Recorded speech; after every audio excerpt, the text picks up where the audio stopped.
The parking network connect parking professionals. To tell us more, I've got Jorrit here. Now, Jorrit, what are the particular challenges that you face at the moment? I think, first of all, before we talk about challenges, I think we should know that we are in a very interesting industry.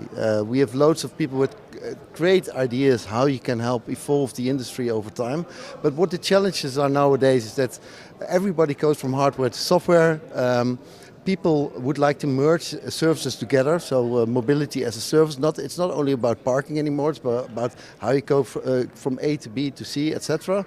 And what you see that there are a lot of mergers and acquisitions in the industry, and that's particularly of interest to us because we bring them together, and when they work together, they can bring a better service to the industry.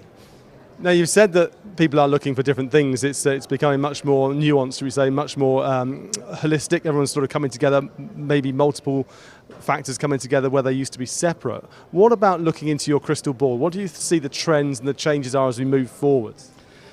Yeah, nobody would like to talk about it, but autonomous driving, the ownership of cars will change over time. How long it will take, nobody knows, but it might go quicker than we all think. So people need to think about how can you change the models in parking. So instead of charging money to get people to park, maybe you're going to charge for access to a city, to an airport, to whatever, to still get the money in for the municipalities, for the airports and so on.